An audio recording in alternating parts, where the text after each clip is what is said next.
Nerd is the new sexy. Since the dawn of time, nerds gather together to congregate and nerd out with different activities.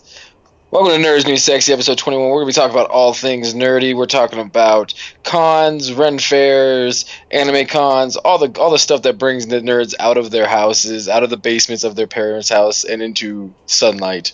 Real world. Real world. Hello, I'm Wyldfyre1, and with me today is... Gambit, as always. I'm filling in for Sunrise, who couldn't be on today. He's got some life things going. Yeah, so, you know, as you guys have heard, he's moving. He has moved already, so he's setting his shit up. So it's to be expected that he can't join us. That's a move, and a move is a thing. So he's probably tired, and he's probably laying in bed. So. Colorado to Nevada is a big move. So yeah, it's snow to desert. It's a climate change. It's like Arctic ice to hell. So yeah, exactly. But so this is our first one back in a while, right? It's been a few weeks. Season 2. We're starting season 2 with episode 21. So like you said, this is this episode's going to be about, you know, a congregation of nerds, everyone getting together, doing Comic-Cons, Ren fairs, Trek events. Before you start, remember, I wanted to review a video game that I downloaded on. Yes. Oh god, this video game. Okay, on so my 3DS. Yes. Go ahead and get me into this one there again. All right. So, for those of you who don't know and keep up with the latest video games, a game came out recently that a lot of nerds were really excited for. It was Final Fantasy Explorers for the 3DS. It offered all your favorite Final Fantasy characters from, I believe, all the way back to what, like 7 they started with? Maybe even one or two characters? 7. I think it was 7. I haven't gotten as far as to unlock the magical being the character thing yet, but go on. So this game is a mashup of all the game characters together, and it was kind of promised to be something like a Dynasty Wars, a hack and slash, nothing like a Final Fantasy game. It's kind of sad they even put the Final Fantasy name on it. In my opinion, my humble opinion. Yeah. Now, I will be 100% honest. If you guys have listened to the podcast, I have a serious, shall we say, hatred for Nintendo and all things Nintendo. So I did not touch the DS version. I will not touch the DS version. Is it on anything else? No, I don't believe it is. I demoed it. I didn't enjoy the demo. Oh, so you did play it? Yeah, I played it because I have to play the reviews for my job. Okay. But I demoed it. I did not like it. I think it was my pain. Yeah, I think it was a hacking slash, and it just didn't interest me. It didn't.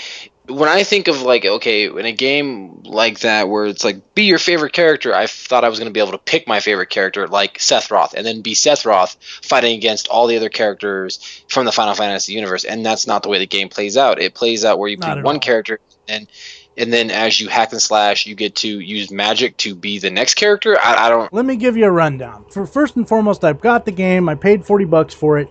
I bought it simply because I seen a bunch of old monsters in the game, and I like the idea that you can get summons and fight the old summons, and you could become these, you know. And I bought the game thinking it's going to be an awesome story. When you're thinking you're going to get an awesome story, you fucked up. Final Fantasy, you usually do. Yeah. Okay. Okay, with the exception of a few exceptions. Now, with Final Fantasy, I'm expecting something good. Okay, this looks like it has potential. It's a good handheld video game. Final Fantasy. We haven't had a good one in a while. So I get it. And the basic premise is this. You're on an island for no reason, fighting monsters for crystals, so that you can do stuff for no reason. And you unlock these things and get further for no reason. There's no plot, no story. There's nothing to make you want to play it. It's Final Fantasy boring. It's boring. The game sucks. Oh, God. I was expecting magic. I got a dick in the ass. Whoa, that's not good. That is not what you want at all. I almost want to get my money back, but I paid for it online. The number one downfall of any gamer, you should never download a game. And this is for everybody, just not even this game. Never download a game unless you know you love it. Yeah. Because if you hate it, you can't sell somebody a downloaded copy. Let me put it this way. I'm glad I got it. Just to play out of boredom, or if I'm on the shitter, because that's probably the best place to play it when you're taking a shit. But it is a big pile of shit, so it kind of goes together. It makes you want to shit. So there you go. Mind you, I'm giving this stat on Nerd Boners on Final Fantasy Explorers based on my only 30 minutes of demo play. And the fact that the demo couldn't capture my attention, I don't even give it a nerd boner. It gets a floppy cock. It gets a floppy cock. It gets a floppy nerd cock. It gets a floppy nerd cock. That's the way I feel about it. Well, I feel your pain, and because I paid for it, I give it an inverted nerd boner. Oh! I'm fucking myself. So there you have it. Final Fantasy Explorers from two nerds. Try it. Comment. Let us know what you guys think about it. But so far, you're not getting. There's not even a chub going. It's flat out bad. The characterization's horrible. There's nothing really that shines about other than the graphics. You can kind of make your own character a little bit. But other than that, it's stupid. You get to choose what class you are, and you can unlock classes. But really, come on, dude. Come on. You know, Square Enix, you fucked up. Yeah. But, okay, we'll move on to the second game review I wanted to do. I recently got, was it the new Legend of Zelda? Hyrule Warriors. Thank you. This one is flat out up and down, for those that don't know, Dynasty Warriors. It was modeled after Dynasty Wars. It was set like Dynasty Wars. And this is actually exactly what I'm talking about. Hyrule Warriors was set up to where you pick your character. And then it's a hack and slash kind of fun. Well, you get to unlock the characters too as you go. And that makes it the playability that much more fun. And on top of that, on top of that, Hyrule Warrior Legends is what it's called. And on top of all of that, this is the best part about it. As you're unlocking these guys, you're going through storylines like Ocarina of Time. You're going through Skyward Sword. You're going through. I like that. Oh, you get to go. It's like I won't give away in the story, but there's like three different. At the point I'm at right now, there's three different portals that open up, and our heroes are going through these portals, and they're going through like Twilight Princess, man. I got to meet Midna. You know, I unlocked her so you could fight with her. See, that's what I'm saying, but that's why I love this game. There's so many characters. There's so many characters to pick from. And they're all, if you're a big fan of Zelda, I say get it just for that. If not, if you want some story, there's some story in this. This has everything that Final Fantasy Explorers doesn't have. Right. This one was a good one for me. I demoed it. I played it at a lot of my friends' house. I unfortunately don't own a Wii U, so for me it's impossible to actually really get into it because I don't have a Wii U or a 3DS. But I did play it. I played it at my friend's house a lot, and I actually really enjoyed it. I give it a 6 to 7 nerd boner. That's fair. I mean, on top of everything, you can change weapons. You pick up different weapons. Link could not only use a sword, he can use from like a fire rod, and each one has like I think up to 4 weapons that they can find and use, and each one has its like own like set of moves, and you can unlock a bunch of stuff for each character. Because of how the game is set up, and I've never played Dynasty Warriors. I heard it's good game. Good game. But I've never played it, and I realize it's based off that. I'm giving it a solid 8 out of 10 nerd boners. Nice. It deserves it. I'm very proud of how they did things. They've like I said, they added a bunch of characters from the games. I've never heard of Linkle, probably because I haven't played some of the newer games for Zelda. Some of the characters I haven't seen, but they incorporate it. And if you haven't played it, they kind of give you a story. There's even some lore. You know, there's music and stuff that you can listen through as you unlock it.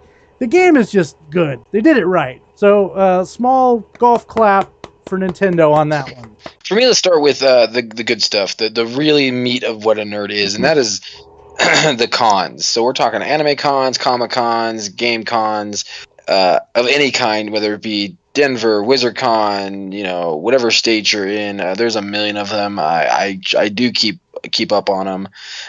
They're awesome. They're amazing. I truly love them. With that being said, they are not what they used to be. So my first con ever was in a town called Fresno, California. Not the biggest town in the world. Probably not the biggest con ever either. Not the biggest con, but there was something magical about it because you walked into the room and there was indie comics, writers, inkers, artists. Well, when something feels underground, right? Yeah, and there was and I used to tell people all this, and people thought I was weird. Maybe some of the older school, Comic-Con goers will, and con goers will know what I'm talking about. But there was a smell to it. Unwashed masses. Unwashed masses, exactly the nicest way to put it. And virgin. Virgin butt. That's what it was. Birds and ass everywhere. But it was something magical because at that point in my life, I was 14 years old. I had a monster collection of comic books. When I was a real little kid, I collected. Remember the trading cards for comic books? Oh yeah. That were very short-lived. I had so many of those. I would pump quarters after quarter after quarter into that. You remember that old school machine? You put 2 quarters in, you slide it out, and then you slide out the wood. Yeah. Anyways, I would put so much money into those things. So I took my comic books. I met guys I've never even heard of. I mean, because really, when I read a comic book as a kid, I didn't give a shit who the artist was or the writer or the inker or any of those magical things that make a nerd what a nerd is when you get to the hardcore levels.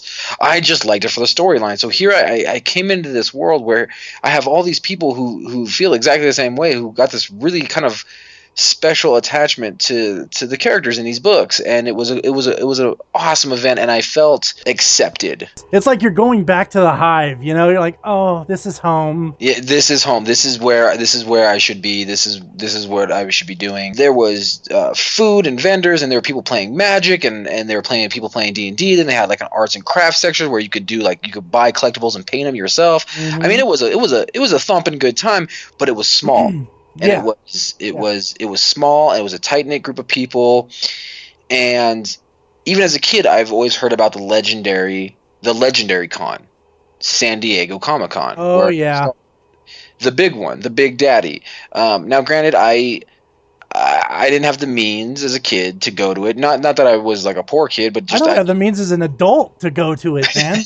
And I live closer than you do. I didn't go to my first San Diego Comic-Con until I was 20 years old. Yeah, so back when I was 20 years old, what year was this? 2003?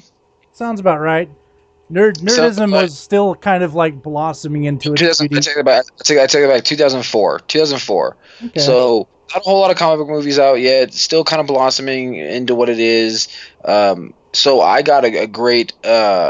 My biggest thing, what really made me fall in love with San Diego Comic-Con, it was the first place where we were talking about Buffy, and I was like, yeah, like because I was a big Buffy fan. It was so I was like, wow, it's more than just comic books, and I liked it. And at the same time, I was like, ooh, but it's not all about the comic books. And through the years, I've noticing that all the cons are starting to be more about movies, TV shows, money. And I hate to say that because it really, now they're just so big and they're just so. Well, let's look at big industries, and I hate to put it this way.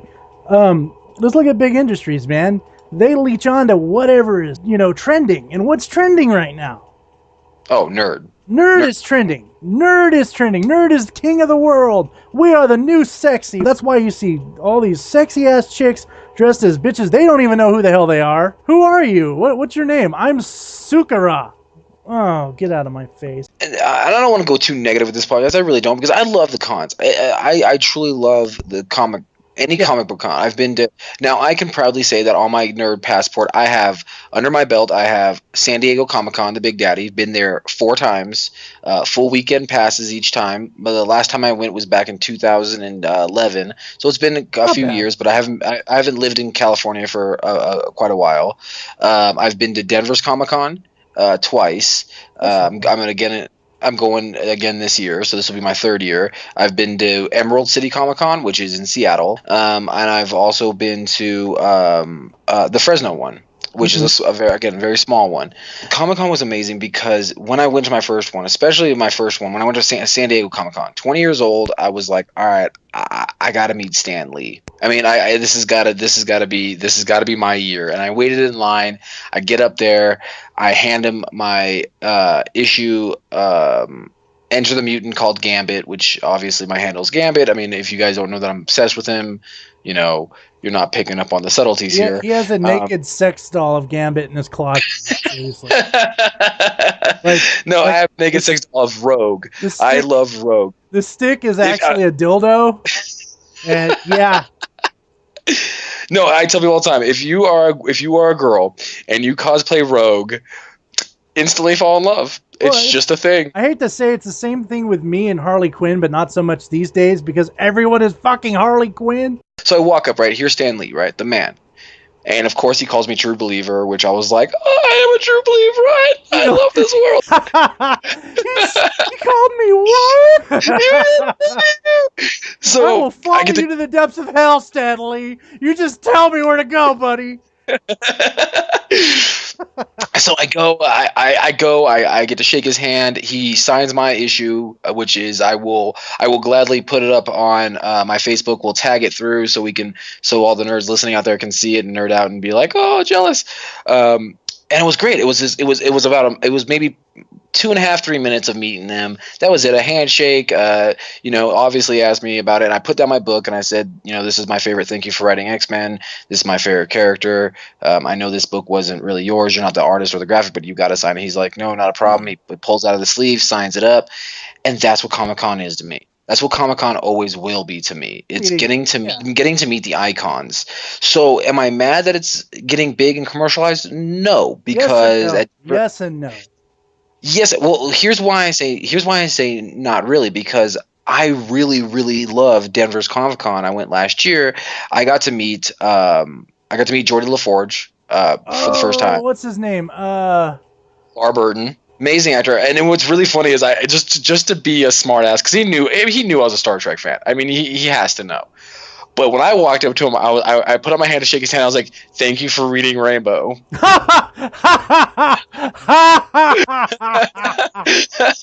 He's probably like, okay. You should have dressed as a rainbow and came like in a book. No.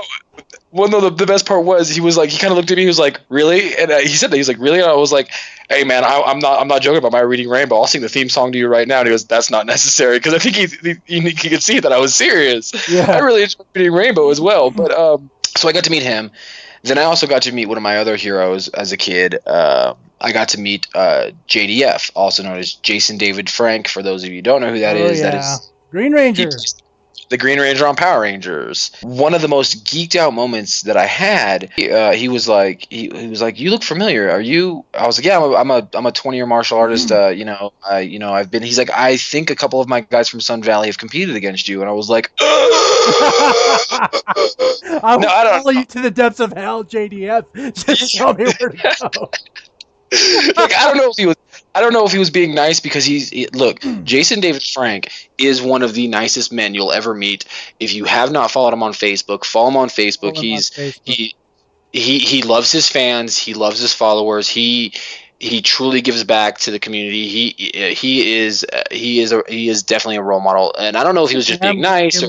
He is a damn good human being. And I don't know if he was being nice or if he was, he honestly remembered me, or maybe just some of his students were talking. I don't know. Maybe he was just being nice. But it was just one of those things where I was like, wow, this guy was super freaking cool. And again, that's why I love the cons, because when the cons get bigger, you get to have these people. Now, I'm not saying Jason David Frank, no offense to the man, I love him to death, but he's not the biggest star in the world. You know what I'm saying? He's got a huge following. He's got a huge fan base following. But it's not just Jason David Frank. This last Denver Comic-Con, mind you, this is only Denver Comic-Con. They brought Christopher Lloyd. Yep. And I know we did a podcast about Back to the Future. Yep. They brought I always say his name wrong and I'm going to butcher it, and some nerd girl's going to stab me. Norman Reedus from The Walking Dead. You know who I'm talking about? He plays Daryl. Yeah. I think that's how you pronounce his last name. I don't know if I'm going to get stabbed by some nerd girl. Yeah, you're gonna be walking down like a dark alley like a fucking Batman. And you're and fucking out of nowhere, you're just gonna see boobies and a knife. Which is not a bad way to go. I'm not gonna lie. Like, if I get to see some boobies on my way out, that's awesome. But as the cons of getting bigger, we're seeing more celebrities come in, bigger celebrities. They premiere in movies.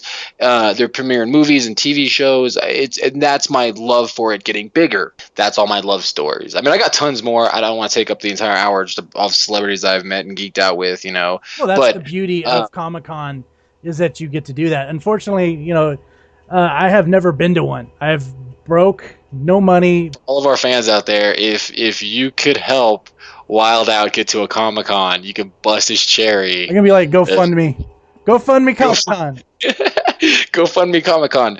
So I'll dress up as whatever you want me to. It's cool. I'll be a fucking fat Sailor Moon. It's cool. Oh my god. Oh. So yes. So here you got this wonderful idea of what Comic-Con is. Now I will say this, the negative side of it. Now when I go to a Comic-Con though, it's like you said, it's commercialized, it's bigger. Even the Denver one was huge. It was a line out the door to get into. People were going, and I don't want to be that judgmental guy, but I am. I'm a nerd, so my nerd level's over 9,000. You see these guys, you're like, you don't fucking know anything. You don't know anything about. You're not really here because you're a nerd. You're here because you want to be a nerd. Once again, you're jumping on the bandwagon. Yeah. Exactly. And so and then it's because, and with the popularity comes the growth, and with the growth comes more people, and then I have problems with big crowds, and I shouldn't have to wait. Look, when I met Stan Lee back in 2004, I had to wait 4 hours, and that was worth it. Yeah. That was totally worth it. It was a 4-hour wait to meet him, and it was totally worth it. But I shouldn't have to wait 3.5 hours to meet an inker who did a Batman comic back in the 80s. Yeah. It's like, that's just fucking ridiculous. It's flooding the marketplace. And then with that comes all these people hawking merchandise that I walked up to a booth, and I'm not going to say what booth it is because I don't want to be that negative nerd, but I walked up to a booth and there was a toy that I know damn well is only worth $19.99. Yeah. After tax, whatever your tax and state that you live in. This guy, and it was a good collectible. It was a Ninja Turtle. It was a good collectible. Okay. But he was charging $150. And I was like, you're out your goddamn mind. You think I'm gonna fucking pay you $150 for a fucking Ninja Turtle? If you got the old school Ninja Turtles that all have the same color bandana, because if you remember, they all had the same color bandana when they first came out. If you had one of those, okay, fine, yeah, $150, I could see that. But you're selling a Raphael that has nothing about it. It's not like a collectible. It's not signed by anybody. No, you're not getting $100. You're an idiot for wanting $100 for that. Exactly. It's also nerds come out who make T-shirts. Guys who make T-shirts, and they make funny stuff like D&D shirts and Futurama and whatever nerd products you want. Shirts that would normally go for maybe $20, $30. $50-$60. Yeah. But the thing is, you could say I bought it at Comic-Con, or you can buy it here and have your favorite artist sign it. It's like, you want me to pay triple what this shirt costs to get it signed by somebody when I can just have them sign the shirt that I'm wearing? Yep. Eat a dick. Well, that's the thing, is everyone's trying to make a profit, even the people who have nothing to make a profit on. Exactly. And they're making a profit off, like I said, it all comes down to what's trending. Nerds are trending, and so they're gonna try and sell you everything. They'll sell you a tin can and say it's a robot. Exactly, and then the biggest problem, which, god dang, I just don't like bad mouthing my nerd community is, and I've talked about this in other podcasts, is the cosplayers. Mm-hmm. I love cosplayers. Please do it. Please do it.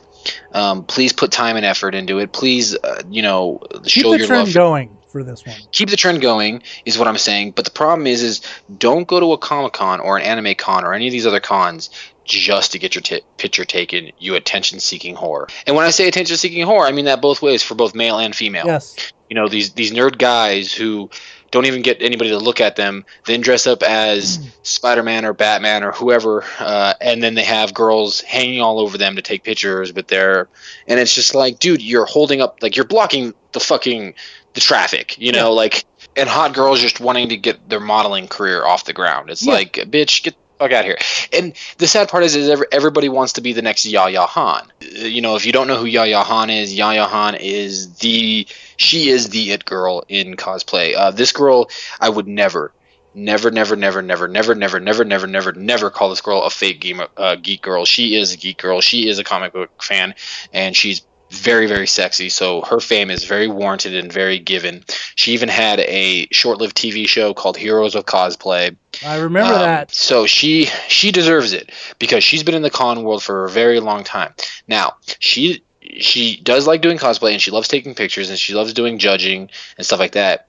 But understand this, people. She's not she didn't intend this to be a career. It's just something she fell into. And then what she's really making a career off of now is selling the items. So she'll make the costumes and then sell you the pieces to help you make a better cosplay. So she's helping the community.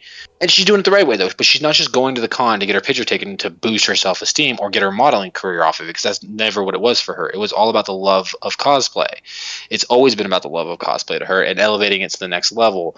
I can't say enough good things about her. Oh, she did a Chun-Li cosplay that's spank bank worthy, man. I'm telling you. But there's also the anime cons that are getting bigger now too. Well, the anime cons seemed like big since anime took off. Well, we'll see. I disagree with that, because back when we were teenagers, we had a wonderful program. Rest in peace, old school Adult Swim.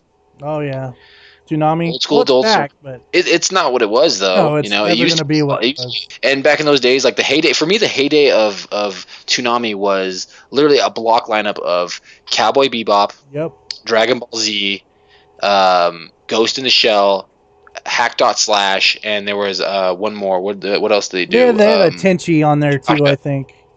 Inuyasha. Yeah. Oh, Inuyasha. But back when we were teenagers, me and you, in the early '90s, anime wasn't that big. Anime was actually looked down upon. I remember being in high school, and I told this story before. Yeah. Talking with Sunrai, and we were talking about a certain anime, and people would walk up to us and go, "Oh, is that the Japan animation stuff?" Because it's called Japan animation or Japanime. Now it's just straight anime. I remember when people used to call that all the time, Japanime. Japanime, yeah. So it kind of like moved its way up the fucking totem pole, but no one really cared for it. I mean, I think I was introduced to anime through Voltron back in the day. My first anime, fun Gambit fact, was a movie that not a lot of people see. It was called Wicked City. Yeah, go look it up. It's an 80s movie. It's right up there with people. A lot of people from the 80s know the big movies, Ghost in the Shell. Yeah. Akira. Akira. But this one was good because my brother watched it on HBO at like 12 o'clock at night, because it was what anime is. It's graphic. Yeah. They put it on. They put it on at late night, so because it was graphic and a lot of it was pornographic. Exactly. So I was like, and my brother looks at me and he goes, "What'd you think?" And I looked at it and I was like, "Wow, this was not Ninja Turtles. This was not." I'm jerking off in color tonight. Right. And then I got into another minor one, which was known as the Guyver, not MacGyver. The Guyver. Great series. The movies were hilarious. The actual live action movies were. Oh, the movies were so campy and wonderful. Yeah. Oh man. But yeah, so anime wasn't a big thing, and then finally I got into Dragon Ball Z, and I've said the quote many times. I've said it tonight. I say it, I think, every podcast I come on to. My nerd level's over 9,000, which is a reference to Dragon Ball Z. I have so many Dragon Ball Z collectibles. I even have a rash guard that I'll have to, again, take a picture of me in one day. When I train martial arts, I wear a rash guard that is the Saiyan armor. I love me some Dragon Ball Z. But again, not a big thing. So my first couple anime cons were super small. I remember my first anime con was 20 people. That sounds about right. There was 20 of us that showed up to this. And now Anime Con it's so big, and I feel like the downside to Anime Cons now is that people who don't go to Anime Cons, anime fans, and again, sorry for all the nerds out there, are some of the most toxic community out there. If you don't watch their anime, then you ain't shit. Yep. It's really bad. And you got to understand something. In Japan, anime it's cheap and easy way to make stories. It's cheaper there are. Well, it's funny you mentioned Japan. And most animes that are big in the United States don't make it in Japan. No, they really don't. They really, really don't. And that's my point, though, is again, Japanese animation it's like for Japan, it's like our network TV shows. There are so many that do one season and it gets canceled. There are so many of them. So don't sit there and tell me that because I never watched fucking Naruto or fucking the Avatar Last Airbender that I don't know anime. No, bitch, I've watched more anime than I can possibly fucking remember. I have tons of favorites. I just don't watch your anime, you know. And now the anime cons, again, they're so big. People want to cosplay their character. They want to get their picture taken. They want to show off, and and it's not what it used to be. I enjoyed the smallness of it. That's what I miss. So overall, taking on it, my big thing about cons is I love them. I love the fact they're bringing out big stars. I just don't like. I miss the nuances of the small stuff, the little stuff. That's kind of what I said, in the past, like where being nerdy was kind of like, is when it was smaller, it was more like your thing. Now it's like everyone's thing, and it's not as magical. It doesn't feel that way, at least, and it's and don't get me wrong. There's nothing wrong with everybody being into this, because God, no. I said it so many times when I went to small anime conventions or Comic Cons where I was like, man, I wish more people would love this. I wish there were more people that I could geek out. And that was the idea behind cons. Well, this is where we went from being, nerds in anime and everything we love, went from being like ridiculed because you love it to, even if you didn't love it, now you love it anyway. Exactly. And, I want everybody to love it. I do. I've said it many times. I want everybody to love it. I want it to get bigger. I do. I really do. I just want it to get bigger in the right way, I guess, is the best way to put it. It might be the most popular belief. It's just there is something that's missing that nowadays, because it's everybody's thing. Now that it's everybody's thing, it doesn't feel like my thing, and that's a very greedy way to look at it. I understand that too, and it is a very greedy way to look at it. But part of me is grumpy because of it, like pissed off at it. But another part of me is very happy because it's nice to be able to share this with the people who truly are lovers of nerddom. Yeah, one of the biggest disappointments, and this kind of goes in with the bigness of it, one of my favorite shows out there, I think a lot of our listeners would agree, is The Big Bang Theory. Yes. I love me some Big Bang Theory.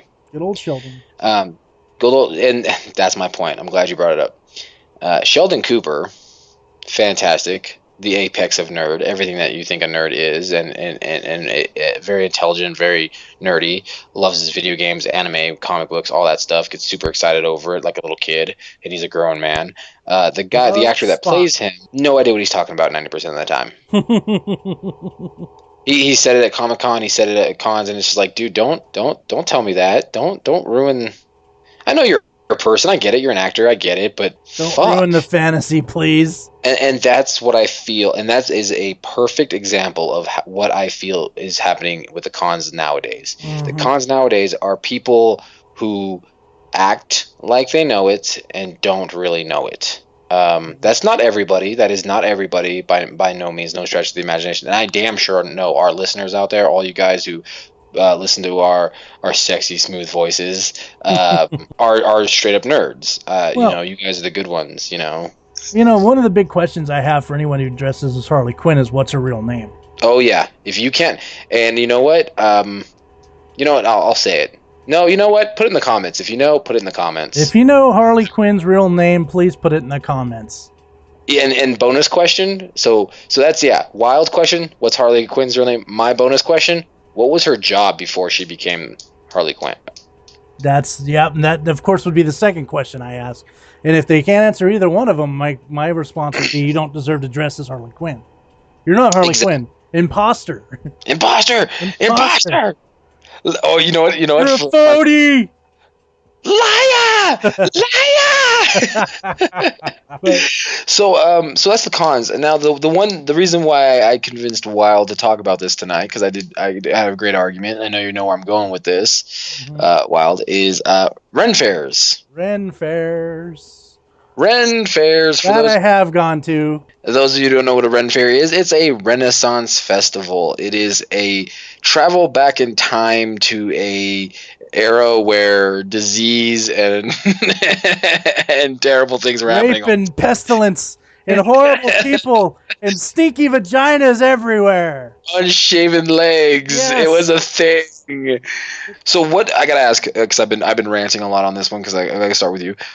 Wild, what was your first Ren Fair experience? Honestly, it was with I want to say I was in high school. I was a freshmen. And myself, Sunrai, I think your brother, and a few other people decided to go to the Ren Fair. Just to go. We didn't dress up. We didn't do nothing special. We just wanted to go experience the time travel-y goodness of the Ren Fair. So we went there, enjoyed it, oogled at the swords, drooled at them. Your brother especially drooled at the swords. Because it's your brother. But yeah, it's my brother. It's your brother. It's shiny, it's sharp, he can kill himself with it, or possibly someone else. Ryan, if you're listening, I love you, buddy, but Jesus Christ, you could swing that thing and not know what the fuck you're doing and still kill your enemy because you're that fucking lucky. For those of you, I got to give a little background on that. So my brother Ryan, and I really hope he listens to this episode. I will definitely tag him on Facebook. My brother Ryan has always been lucky. Just stupid lucky. Stupid lucky. Yes. But he was always talented as a martial artist like myself.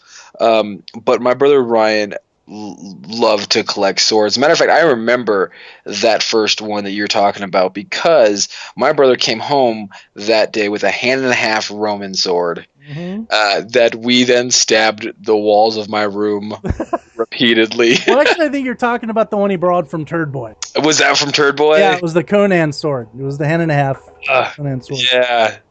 So good. So yeah. So and that's what Ren fairs are. They're a trip back in time, and I feel like Ren fairs are, for those who go to them, in a sense, cosplay in themselves. Yes and no. It's because you can't really cosplay someone that's not a character.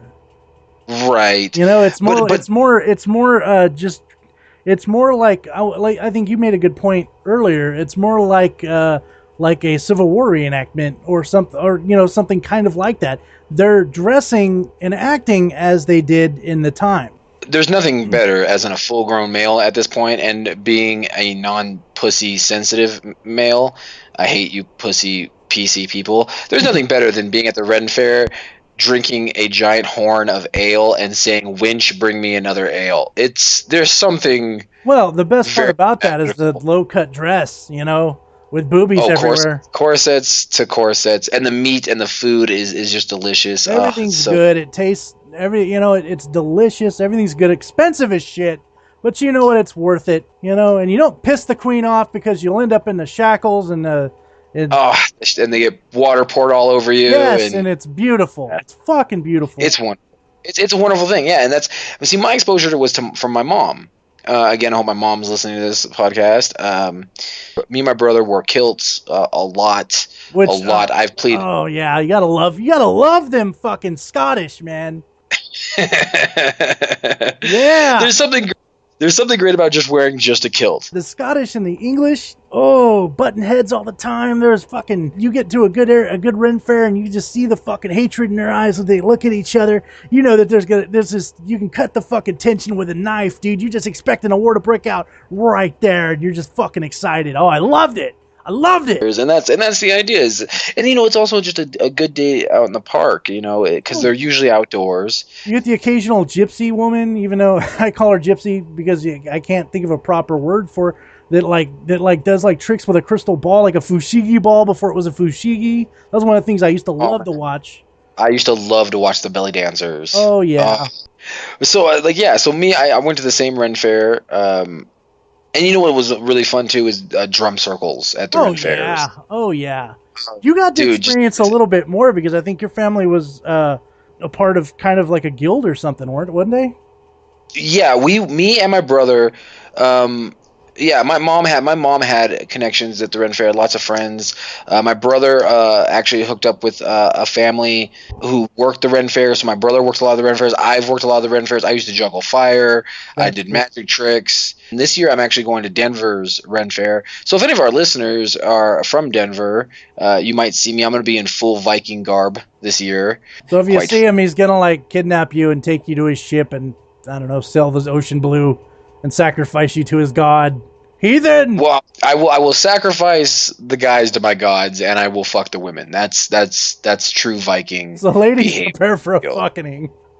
A fucking. So if there's a girl, A fucking. So if there's any women out there, listeners, and you need a good Viking fucking, you just hit me up. But here's the problem with Ren fairs, and this was the argument that got Wild onto this. Yeah. Ren fairs used to be very time specific. Now, when you go to whatever said Ren fair you go to, they usually like to put up what century they're in: the 16th century, 17th century, 15th century, 14th century, whatever. The reality is that it is a, like we said, it's a time traveling back to a certain point in time. So really you have 4 major ethnic groups and time periods. You have English, Scottish, Irish, and Norse. So Sweden, Scandinavian, Vikings, basically. Those are the eras. What it's become now is this convoluted, I'm going to go as anything I want. It's become Dungeons and Dragons now. Like, oh, you got to tell them your story. You got to tell them why you stopped going. Yeah, don't get me wrong. I love Dungeons and Dragons, but I am also a Ren fair buff. Not quite. I haven't gone as far into it as Gambit and his brother and mom did, but I would have loved to. Now, one year at the small Ren fair we have here, and let me get this straighten this out too. Not all Ren fairs will allow people just to dress willy-nilly.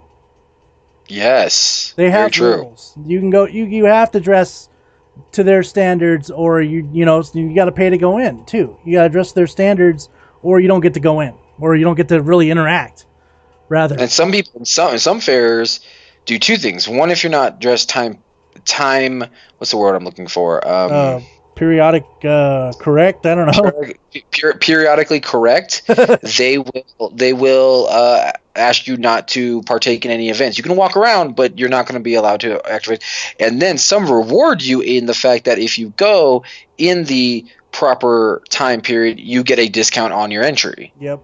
Well, that and of course, you also get if you're dressed as a regular person with a cell phone, you're going to get a lot of fucking weird comments your way. And if you're if you're there to have fun, that's great. You're going to laugh at the comments. But if you're there and you really don't care about being there, then you probably shouldn't be there to begin with. You're ruining the feng shui of the fucking event, dude. But you're gonna get fun things, and then when you're like, "Hey, man, drop the act." For these people, this is their passion. This is their. There's no out of character for them while they're in exactly. And that's not just a uniform. That's they're working. They're doing their thing. No drop the act. What magic do you want me to take this? What are you talking about? What's this sorcery? Then someone goes, "Hey, drop the act, take a photo." That's a dick move on your behalf. If you think they're the dick because they're reacting that way, you got to remember, where are you at? Right, you're in the center, the apex of nerds who love this shit. So yeah. I mean, now let's be a little clear. But just stay with me on this one. It's okay when I said English, Irish. It's okay if you're Asian or black or any other minority to go to these things. So don't feel like you can't go and they're going to make fun of you like, why is there a black man here? No, that's not what it's about. It's about enjoying the experience. Yeah, they're not looking at your color. They're looking at you as a character. As a character, exactly. So if you go in garb or if you don't go in garb, the people that do go in garb are going to treat you like they're in garb. When I go in, whatever I go into as, I am that guy. Yep. I am. Like this year, I'm gonna go. Like I said, I'm going as full Viking outfit. I'm going as a full Viking raider. So if you dress as an Englishman to me, I'm gonna fucking either not talk to you or be a little rude to you. Yeah. And it's nothing personal. It's just I'm in that character. Mode, He's in character. I'm in character. Yeah, like the first time. Okay, great example of this. I was a Irish peasant.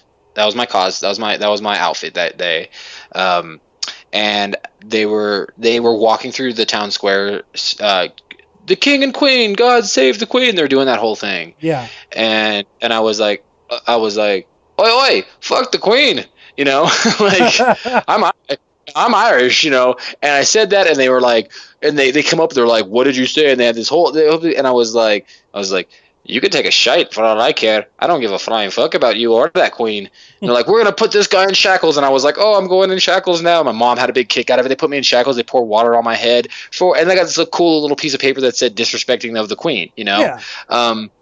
That's a thing. My friends who came with me were like, dude, what's going on? Like they're like, what's going on? I was like, dude, just go with it. It's cool. This is part of the magic. This is part of the fun.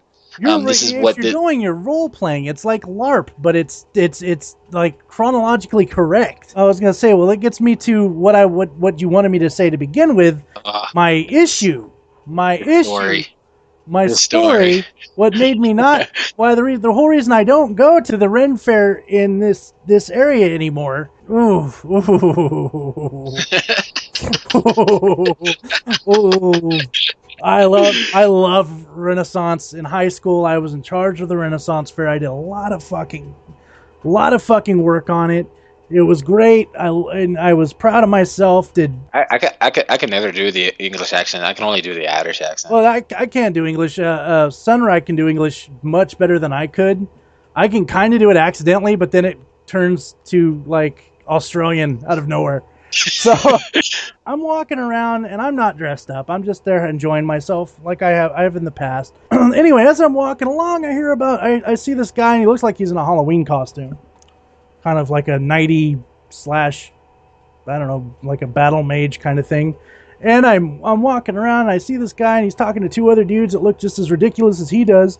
And he's talking about, yeah, man, I went through the mines of Gorath and I killed a level 12 demon. And I'm like, I stop, and I know he sees me looking at him. I'm giving him like dagger eyes, like, you're the biggest fucking retard I've seen in my life. Where's the short bus? That right there, that's pretty much what killed it for me. These Dungeons and Dragons people, which, don't get me wrong, I love D&D, I love LARP. Renaissance, the Ren Fair is no place for this, people. It's chronologically correct, or at least trying to be. And your presence there, talking about killing demons and dragons and succubi and fucking your mom dressed as a monkey, it just doesn't work.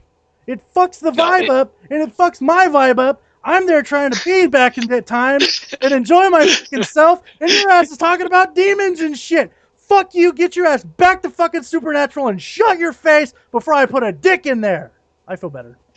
Oh my god, that's so great. No, and that's I 100% completely agree. I cannot stand the fantasy aspect. Look, guys, this is not a fantasy thing. This is a time realistic event. You would not go to a Renaissance or a Civil War reenactment dressed as a. This is what he said that made me fucking go ape shit earlier. I'm like, we're doing this. So go ahead. I'm sorry.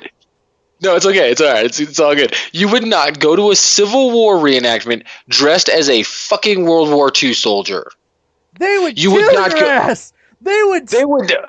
Oh, you got me all uppity and shit. They would stab your ass with bayonets until you're dead from it. When you go to a reenactment, it's a reenactment. It's a time thing. You would not go to a fucking Civil War event dressed as a stormtrooper with a Confederate flag painted on the chest and be like, I'm a soldier. I'm a soldier. Pew, pew, pew, pew. Pew, pew, pew, pew. Oh. No, you wouldn't do it. So why do it at a Ren Fair? Why are we as nerds allowing this to fucking happen? And you know what really drives me fucking crazy? You know what really grinds my gears? Is when I fucking see fucking pirates at a Ren Fair. It is not of pirates, but they don't have a place there.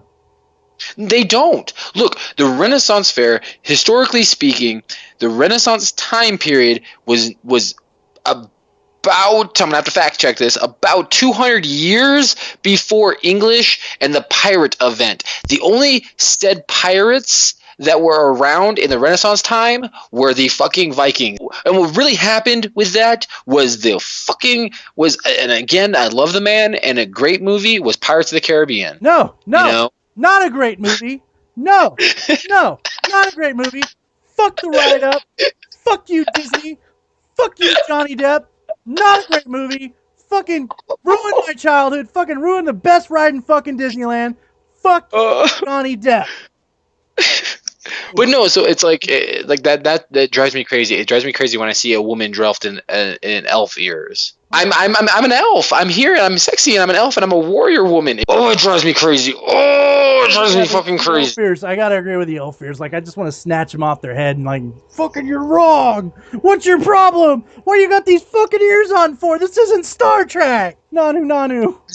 This isn't Star Trek. This isn't fucking D&D. This is a real life thing. This was a real time period in our history. Look, I'm gonna stay on point with the Ren fairs. Look, this is something that it's nerdy and it's wonderful and it's beautiful, and don't ruin it and don't turn it into something it's not. Some Ren fairs do it right. Like the Denver one out here, me and my cousin were looking it up because she hasn't been to a Ren fair. She's 15. Going to her first one. She's super geeking about it. She looked it up. They have different weekends. They have Pirate Weekend. Okay, That's cool. If I go this weekend, I'm expecting pirates. But they say on their website, this weekend is Pirate Weekend. One of my favorite events was I was at this one Ren fair in San Francisco, and there were knights, and they were doing real life sword fighting with full armor.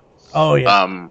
Which is always fun to watch. They do that. They used to do that in the one close to town here too. A Guybro character, the leader of this guild, that's what they call themselves of people that work at the Ren fairs. You're in a guild, and one of his knights, one of his squires, came out in his perfect English accent, which I could never do an English accent, which always kind of hits my soul a little. But his squire came out and he was talking about, and he turns around to his squire, and he realizes that the sword he's holding was not time correct, not periodically correct, and he was like. He broke character and he was like, "Get that sword out of here! What are you doing?" Like the guy knew that this was not. He wanted to show off how the knights fought back in those days with the sword they fought with, and then I enjoyed that. I'm glad he stood up for that. And then they bring out the real swords, which are big swords, monster swords, and they go to town on each other. And one of my favorite things, and we haven't talked about, is one of the biggest things that always got me is anytime you go to the food area and get food you tip the people that work there. Please, I've worked the food there. I did a sausage all day long, a sausage stand, and we work hard. We work very, very hard. The guys that work at Ren fairs work very, very hard. But when you tip them, huzzah for the that there's nothing like it. There's no place in the world that's like a Ren fair, and I just want to keep them magical in what they are and fun. And and that's my point. And that goes into the original point of all of it, which is. That is happening with the effect of the cons. All the other cons are getting so big and so convoluted that let's just convolute everything. No, let's not convolute everything, guys. Let's go back convolute. Let's go back to our nerd days when we had standards. Instead of doing all that nonsense, let's go back to what it was. Comic books. And about the writers. Look, the writers of comic books are not famous, and they should be. But I would love to hear our listeners' takes on if you guys have ever out there who listen to us have ever been to a Comic-Con or a Ren fair or tell us your stories. Yeah, please, by all means. One of the biggest things, and this is something that me and Wild talked about off the air, and this is something that I will be doing. We are on Newgrounds. I don't have an account, so I don't get to see your guys' comments yet because I don't have an account, which is really kind of fucked up that I'm on Newgrounds in a podcast, but I don't have an account. But I will be making an account probably tonight or tomorrow, and I will be able to start commenting more. So you guys will, if you want, you could really message me on Facebook and all that stuff because I would love to hear your guys' things. Like, you guys listen to us rant and rave. I would love to hear you, read you guys' rants and raves. This isn't just about us talking. We're just bringing up we're bringing up stuff. The whole reason I wanted to put this podcast together, unite the voice of the nerd. It's not just us. I want to hear what you guys want us to talk about. So yeah, definitely. We got lots of ideas coming through the woodwork. Big ones. Season 2 is going to be a great season, and I hope that I will be part of it much more than I was season 1. Again. Sunray needs to come back because I feel that he belongs here. Get your ass back here! Okay, this is something I did want to talk about, and it's something that I figured I do as a part 2 on this one. And I talked to you about this earlier. Because Batman vs. Superman came out recently, and it's a humongous flop. It's definitely expected, right? Right. From what I've heard, though, I guess Batfleck was probably the best part of it, which is kind of surprising to me. But no, not me. I've said this. I've said this before. I said it on Facebook. You know, I've got written documentation. I love me Ben Affleck. Ben Affleck could play the shark in Jaws, and convince me that he was a shark. Boo. I love Ben Affleck. Fuck you. Fucking fuck everybody boo. that. But Fuck you. And I will say this: I haven't seen it yet, but if I see it and I like him as Batman, I will apologize. I'll apologize on the fucking air. Now, here's what you said. You said that you will apologize if Ben Affleck is amazing. I will publicly apologize. I don't know the guy's name who's playing the new Superman.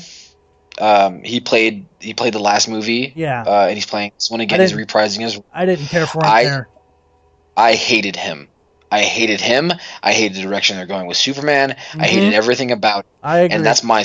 If I go see it this weekend and then we do the review for Batman, then we do a real review with our opinions. If I feel he did a good job, I will publicly apologize.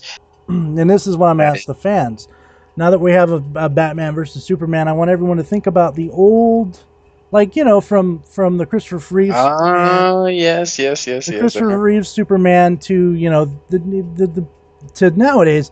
They kind of use the old theme song for Superman. You know, the old orchestrated song, the main theme, and it's kind of become iconic for Superman. And if you haven't heard it, look it up. Just look up on YouTube or something, Superman's theme. And I mean, it's something you've heard. It's beautiful. It's a beautiful song, in my opinion. Let's do Superman's theme versus Batman's theme, and I'm talking not Batman, not that one. I'm talking the Tim Burton version, the orchestrated Tim Burton Batman song.